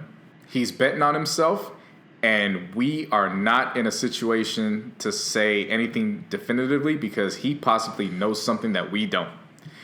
And I guess he and does. Here we are. I kid you, bruh. We are here, 6-7 months later, and he's looking like... Been that long? He's looking like a fucking genius. Looking like, the Boston's doing good, and everything is literally imploding over there in Cleveland, so they got questions about Tyronn Lue, and LeBron gave a funny-ass interview basically saying, I hope you don't get fired, but I honestly don't know what's going on with the state of the team. And I'm like, nigga, for real? Whoa. Stop, that's what that's what LeBron said? I'm like, stop, bro. For real? I hope you don't get fired, nigga. You are the player, coach, GM, owner. You run that team. And LeBron is the stock option to get in on the Cavs. Like, pretty much what he said is, nigga, hey, I don't know what's going to happen. I'm out of here. So that's your problem. So then they played the primetime game this past Saturday against OKC. And they got smoked. OKC whooped that ass. Hell OKC yeah. They stomped a mud hole in their ass. They put 43 points on them in the first quarter and then scored another 105 points over the last 3 quarters. Them motherfuckers won 148 to 124. Like, this is LeBron James, man. Westbrook had 20 assists. Well, how many? Well, of course, he was in the double. 20. He was a double-double. Yeah, 20-20 night. So he double-double. Yeah. So damn, that's just what's going on over it there? Looked bad. At some point during the game, Kevin Love actually left because he was citing illness. And as you said earlier, this fuckery going around with them imploding. They actually had a team meeting I don't know if it was a few hours ago or yesterday or whatever, but they had a team meeting, and some of the players were calling out Love saying, we don't know if he was ill or not. So Love had to come out and defend himself saying, that wasn't the case. Like, I really was sick. I couldn't make it to practice yesterday. Of course, Woj had the report on that. And he was saying some players left feeling that they got some closure on it, but there's just this wave of uncertainty that's just floating around the organization right now, and it's just... Fuckery! Fuckery! The 10! Fuckery! That's why I love the NBA. I'm here for it all. What's going on? Not just this whole week is just full of fuckery. This is amazing. I'm sorry. This is just amazing. Oh my god! Again, y'all can laugh at Kyrie all you want, but shit, man. I tried to tell people, let it play out first. Yeah, he played his ass off. His fillet. Tweet. He's putting hezzies on motherfuckers nonstop too. And no, but did you see that commercial though with the fillet dude? Yep. Oh yeah, man, he getting his bag off that. I thought that was a meme when I first saw it on Instagram, and I was like, no, this is a real commercial. And on top of that, Gordon Hayward's wife actually posted Hayward putting up jumpers this morning or yesterday. So he's actually back on his feet putting shots up. Now, how realistic is it that he's actually going to come back this year? I'd still say slim to none, but I'm going to tell you this. You're putting shots up in January. They could easily funnel him in the last 2 weeks of the season and just give him, those quick 10 to 15 minutes a game. And then he runs right into April and he's ready. So we got to keep an eye out for that, because if that's the case... Well, we gonna see. And I fucking hate to say that, too, because you know my creed. You know what I stand for. It's Laker Nation, Laker Gang over everything. And y'all know I hate the Celtics, but it's a respectful hate because of the history. See, see, with me, I hate everyone in the NFC West not named the fucking Niners. So see, I had respect. Like, when it came to, like the Seahawks when Lynch was playing, I had respect for Marshawn Lynch. I had respect for Russell Wilson. And after that, that's where it stops. Fuck Sherman. Fuck the Legion of Boom. Fuck all of them. Fuck everyone in the NFC West except for the fucking Niners. So that's all I got to say about that. Right. And then to wrap up sporting, you got... I guess in a somber note. So you got Larry Nassar. Of course, people will know the name. He's the former USA and Michigan State gymnast doctor. Last year, he pled guilty to child pornography and sexual abuse. Sick bastard. Man, he got 60 years for that. There's claims from over 100 women, bruh. Damn. Over 100 women. And out of those 100... 98 will be in court over the next few days facing that motherfucker. And Allie, what's the chick from the Olympic? What's her name? Allie Razman? Yes, yeah, I believe so. She spoke, and she was the one that spoke out for him on Twitter. She was the first one to speak out. Of course, now they're citing the president of Michigan State, just feeling like the president needs to back down and resign from her position. Just a whole lot of stuff going on. This motherfucker had the audacity to have his lawyers release a statement to the judge saying, the judge is trying to make a circus out of this. I don't know with my mental state I could sit there to view all of these victims. And the judge released a statement back talking about, oh, don't worry about that. We got EMTs on deck. If you pass out, we'll just bring you right back. Don't worry about that. Bring your ass back to life, bro. Sick bastard. So with this going on, he could face an additional 74 to 98 years on top of his already 60 years. Sick motherfucker. Yeah. That's what the fuck you get. Well, if we would stay on this topic, I guess this news broke today before we recorded while I was in court. I was in court. Dun, dun, dun. I was doing time. No, dun dum. You gotta get that soundbite. Dun dum. Enzo Amore, WWE superstar from the WWE. As we're recording this is the day of Raw 25, which is the 25th anniversary of Raw.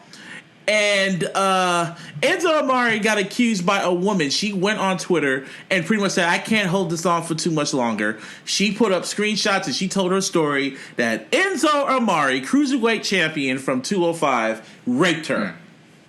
Flat out raped her. And it was just like, it became big and it spread like a wildfire all over. And he already is on the WWE shit list with the locker room because this dude really lives his gimmick. Right. Like, he really believes his own hype. When you look on him on Instagram, he's just chilling with celebrities and shit because he lives in LA. So he's just chilling with celebrities and shit like that. He lives hip hop. Dude, I don't know how he chills with these people. Like, he's in the Weeknd's crew. And this motherfucker took picture with Post Malone and Dave Chappelle this past weekend. That was random. How the hell did you do that? But whatever. He's like an Instagram model, damn near, or an Instagram thought for attention. But he got accused of rape, and WWE, yet again, has a zero tolerance when it comes to sexual assault and domestic violence and shit. So they suspended his ass immediately, indefinitely. And he has to. He's pretty much forced to drop the title, get stripped of the title. But according to what reports I read, Vinnie Mac was extremely pissed off about that. So, yeah, man, you can't teach that. Can't teach that. And plus, this motherfucker got it coming to him anyway because he was legit living his gimmick and he really feels his shit didn't stink. And he was talking shit about Big Cass. I'm saying, you got the WWE Network. Whenever you get a chance, look up, Man, he had an interview with Corey Graves. I forgot what it's called. Look it up on YouTube. They don't have the title. Gotcha. But watch that interview, and he's eating an apple, and he's being so fucking arrogant and cocky. It's so just like, bruh, what are you doing? Like, how are you doing? What are you doing? Gotcha. Just fucking, damn, Enzo. I like him, too. I liked him. Right. Well, if we stay on the topic of wrestling, like I said earlier, today is the 25th anniversary of Raw, Monday Night Raw, which is coming to you live from Brooklyn. And, man, 25 years old, bruh. I've watched wrestling for 25 out of the 30 years of my life. I've watched wrestling for, probably 21. Not that. Maybe 21? Maybe even 22, 23. 23 tops. What are your memories from, like, Monday Night Raw? Like, what are the biggest moment you remember that you're never going to forget? If, you know. Majority are DX related because, of course, DX is my favorite faction. Okay. So, of course, when, the night after Shawn Michaels lost to Austin and then Triple H took over the Army, and then the New Age Outlaws at the end of their match, when it was revealed they joined. When they took the tank to WCW. Yeah. Like the Triple H yelling, "Let my people go!" Back when, what the hell was the faction when pretty much corporate, was it the Corporate Ministry? Corporate Ministry, and then Austin comes out of nowhere and he brings the goddamn, the beer truck, and then just... Oh, no, that wasn't the Corporate Ministry, it's just the corporation. Rock and Vince. So he brings the beer truck Vince out. And Shane. Yeah, he did that. Yeah, I watched that earlier. I watched that, like, the other day, man. Jericho's first night on Raw and his back and forth with The Rock. Yeah, legendary. Damn. Classic. Yeah, man. Everyone really loves that moment. That's crazy. I'm like, yeah, man. Okay. What would me? You know, I watched my whole damn life. There's so many moments I could just pick and choose. One moment I can really remember for the rest of my life. It's on the network whenever you get a chance. I don't say it's like a moment. It's like a moment, but it's great storytelling. It was the night after Backlash 1999 when Stephanie got kidnapped by The Undertaker in the Ministry.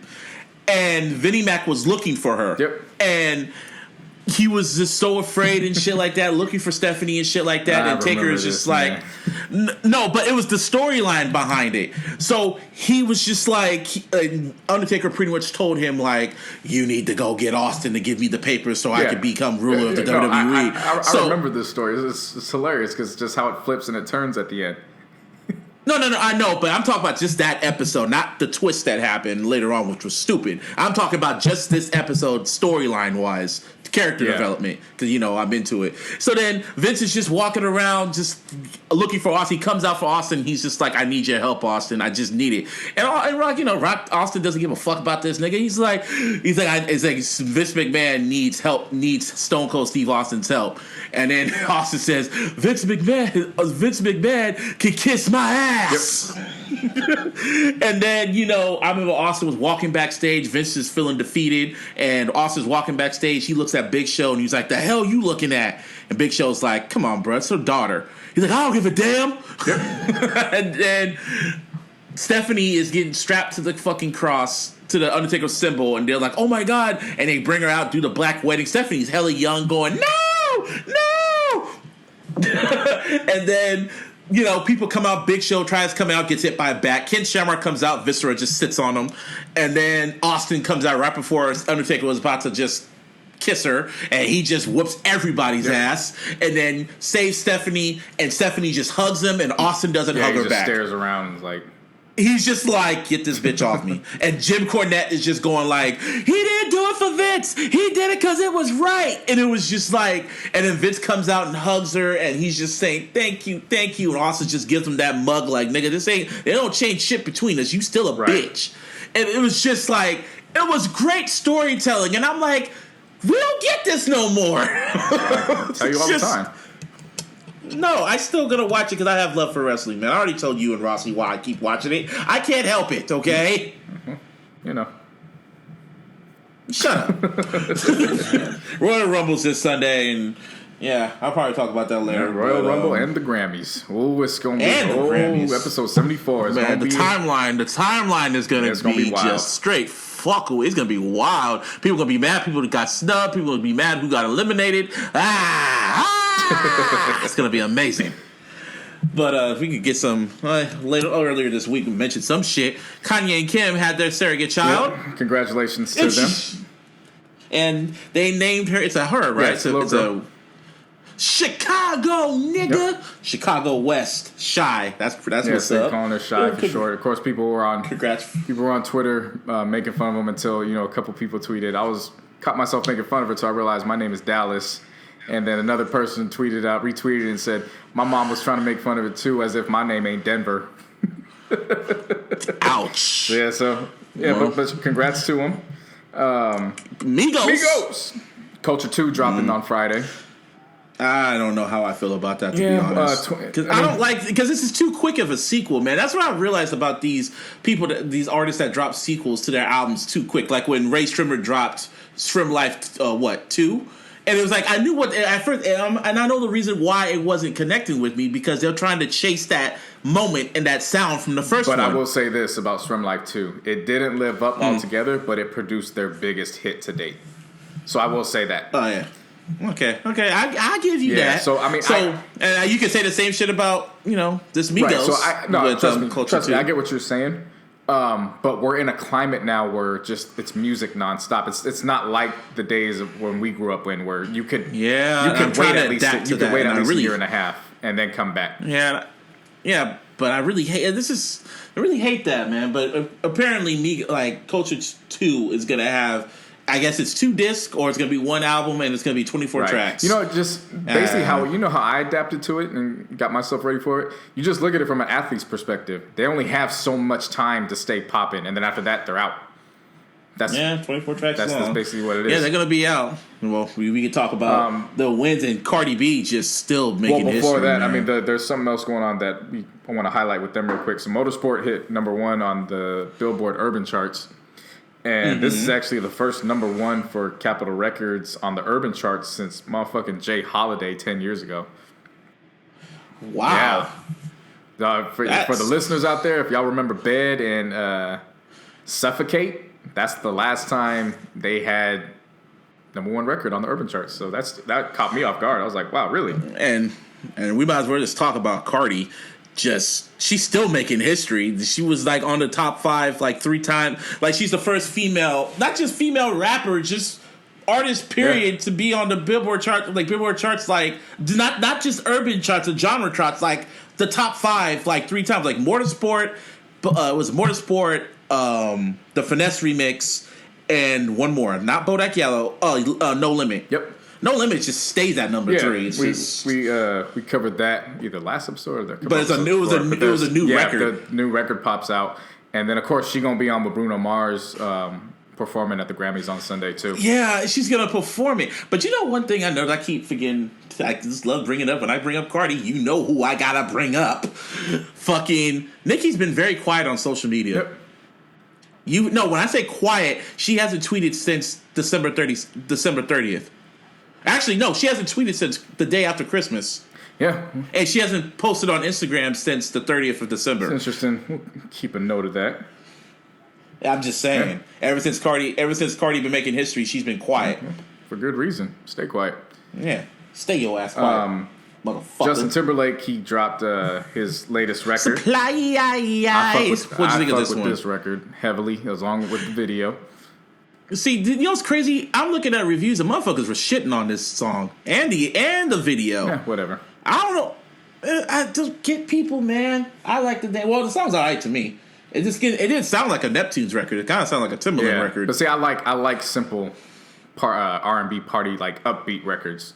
Like he wasn't saying much. It was all about the vocal arrangements and all that. So I liked it. It was cool. So you like it more than Filthy, huh? Hell yeah, easily. Man, I guess. University of Alabama student Harley Barber caused a shitstorm. More fuckery. Yeah, so she was a member of Alpha Phi sorority, and she ended up going on this prejudice ass rant on Martin Luther King Day of all days. Just nigger this, nigger that everywhere. And then an African American student saw it, retweeted it, and was like, "Y'all basically gonna let this happen?" And University of Alabama was like, "No, young lady, we are not," and they booted her ass right the fuck out. I woke up in the morning and she just posted a video. It was 2 videos, actually. 2 videos. The first video was her in a bathroom at a club, and she was all going like, "Yeah, like I gotta turn the water off so I can help the poor people, because that's what I gotta do, save the water for the poor people, because you know I hate niggers." So yeah, she said that, and then she started dancing, and I'm just like, okay, Right. And then the next video, I guess because she got flack for it, and she was like, he's like, "Oh, so y'all just mad because I said nigger? You know what? I'm from Jersey. I'm in the South now, bitch. So nigger, nigger, nigger, nigger, nigger." I was like, "Oh, that's cute." And she posted it on her Instagram. Yeah. And got caught the fuck out. And it went viral, and within a day, her ass got booted from not only the sorority but the school itself. Yeah. And then a newsread called her, and she was like, "I'm really sad right now." Right. So then you had current and former football players like Damian Harris and Landon Collins. Didn't Bama win the national championship? Yeah. Wow. Niggers actually took you to the championship, and you still want to call them niggers. So Damian Harris Ain't and that Landon about Collins bitch? came out. They not only spoke out against her, but her own mother came out and was like, "I ain't raised her that way." So, that's how that works out. Well, that's what you get. Earlier, we just found out that the Milwaukee Bucks fired Jason Kidd as their head coach. And he found out off on TV pretty much. So star player Antetokounmpo, he's reportedly devastated about this. When he found out, he actually talked with Kidd and was saying, "I'm going to go talk to the front office. I'm going to talk to my agent. Just give me some time." But at that point, the news got out. Again, they were reporting that he's devastated. And all I got to say is, yo, Magic, get Rob on the phone. Because, if you can pull that shit off and get him out here and becoming a Laker, shit.